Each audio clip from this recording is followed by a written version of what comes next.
The nation's capital is now requiring all students and staff to get a negative CCP virus test before returning to school. For us, it's going to be the biggest data collection effort throughout COVID. Keep in mind that in our public schools, including our public charter schools, we have over 90,000 kids. School starts on January 5th in Washington, D.C., and students are required to take tests one day before. If students couldn't submit the proof as required, they will not be allowed to return to the classroom.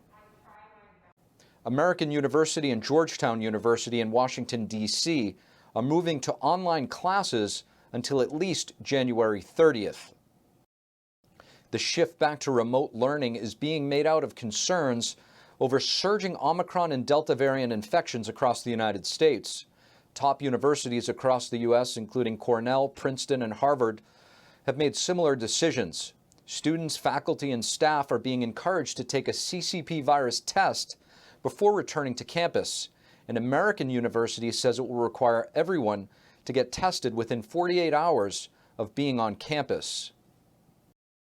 Jetblue Airways has announced on Thursday that it would cancel more than 1,200 flights until mid-January. The airline is struggling with staffing shortages caused by a spike in Omicron cases. Major airlines, including United, Delta, and American Airlines, have canceled more than 8,000 flights in the U.S. since Christmas Eve. Connecticut Governor Ned Lamont has said that he will not reinstate a mask mandate. He cited data from New York City, which has seen a spike in COVID cases despite a statewide mask mandate that was issued several weeks ago. Lamont is instead prioritizing booster shots as a preventative measure against the CCP virus, especially for those who attend large gatherings and those that are at nursing homes. On December 10th, New York Governor Kathy Hochul announced that masks will be required at all indoor venues, not requiring patrons to show proof of vaccination, but later said that New York State will not send inspectors to enforce the mandate. As we head into the new year, we thought we'd zoom out and take a look at some of what the Biden administration set out to do in its first year in office. NTD's Melina Wisecup has a recap of President Biden's first year at the White House. President Biden entered the White House at a unique moment in American history as the CCP virus shook the economy and claimed the lives of hundreds of millions of Americans. Upon entering the Oval Office, he had to immediately handle this, along with trying to fulfill his long wish list of campaign promises, such as infrastructure, immigration, and climate change. And then there's foreign affairs he's had to deal with: Afghanistan, China, and now Russia. Through facing these many challenges, Biden has seen many highs and many lows. So here's a 2021 Biden breakdown for you. Biden's first win as president, the $1.9 trillion COVID relief bill, sending $1,400 checks to Americans and help for states. But it did come with pushback. That's because Democrats passed it so low. And also on the COVID front, Biden made big moves this year with vaccines, mandating the shot for federal workers and mandating that private businesses require the shot or regular tests for their employees. To ensure their workforces are fully vaccinated. But this faced resistance too. Some argue it's a federal overreach. We've come together to say that this is crossing a line, and we're working together, standing shoulder to shoulder against the mandate. As for campaign promises, Biden saw a big win, landing a deal on infrastructure, with a stroke of his pen signing off on a $1.2 trillion bipartisan infrastructure law. We're finally getting this done.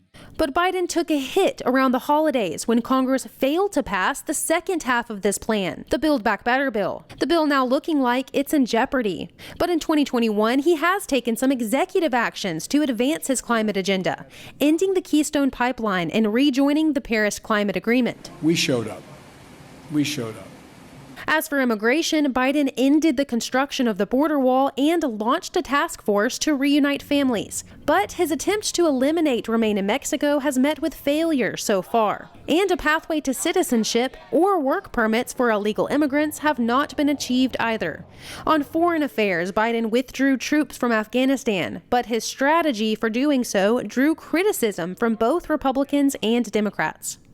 As for China, Biden has not made any strong attempt to hold China accountable for the virus, but he has taken steps to address its human rights abuses, signing a law to ban all goods from Xinjiang, where millions of Uyghurs are being forced for labor in concentration camps.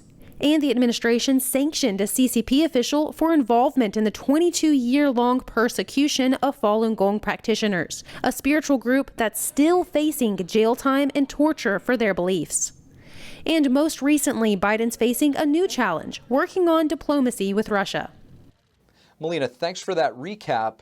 And Biden has accomplished some of what he set out to do in his first year, and he's taken some hits. Now, Melina, as we head into this fresh new year, where will Biden be turning his focus to in 2022?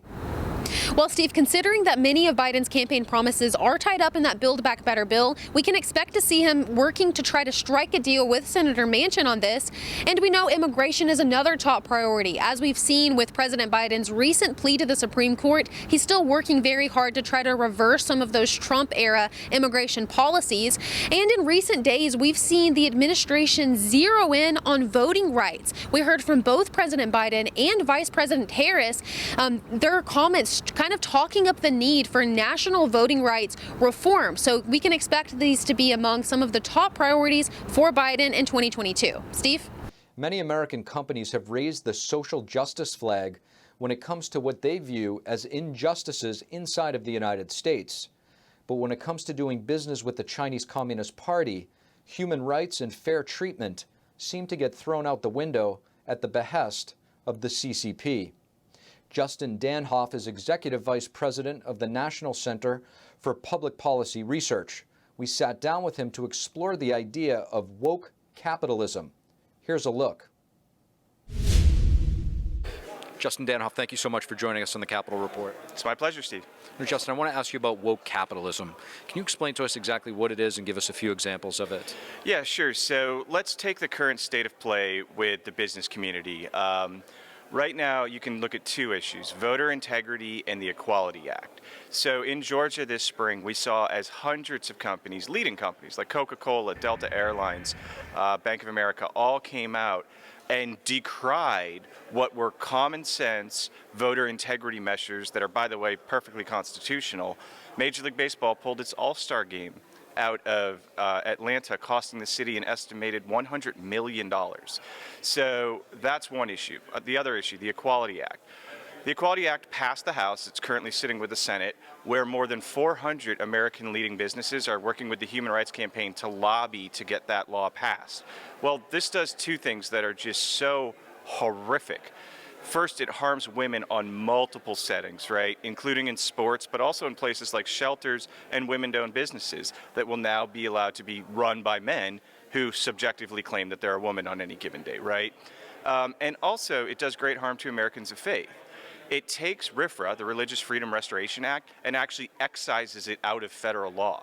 Thereby, Americans of faith don't have that protection that they've had on the books since 1993. Well, guess where the business community is with that? Again, I'd mentioned 400 companies are working with the Human Rights Campaign, but beyond that, the U.S. Chamber of Commerce fully endorses it. The Business Roundtable, same thing. The National Association of Manufacturers, same thing. Even Barack Obama said that religious liberty is a human dignity. So we're now to the point in America where big business is to the political left of Barack Obama. That's how woke we are in this country right now. Now, when it comes to hypocrisy, like you mentioned, there, a ton of these companies that are going so-called woke actually conduct a lot of big business in China, where there's endless human rights abuses. Well, because our corporate media is also bending the knee to China, right? Absolutely, just as much as Disney or Amazon or Apple. And so, they know, the NBA knows where they get ratings, right? And so, of course, TNT, which hosts a lot of NBA programs, they're not going to say anything about these issues. And so that's just it. Their silence has been bought. Now, do you think this woke capitalism is just a fad right now? Do you see it passing, or where does it go from here? Oh, no. This is part of the left's march through the institutions. If you slice America into cultural lanes, business is just the most recent that the left is trying to take over. And it truly is a tripart takeover, much in the same way that the academia was taken over higher education in the 1960s. It's top down, it's bottom up, and outside in. What do I mean by that? Top down, look at the boards of the Fortune 500 companies these days. There's been a dramatic shift to the political left of the board members. That's been intentional. The search agencies, for example, that the companies use, they got super woke. So they're placing people on boards for ideological reasons that have nothing to do with the performance of companies. How did that happen in education? That was tenure. Right, tenure was supposed to be about academic freedom for professors. It was really blackballing, conservative and traditional-minded Americans from getting lifetime appointments in academia. Justin Danhof, thank you. Thank you, Steve.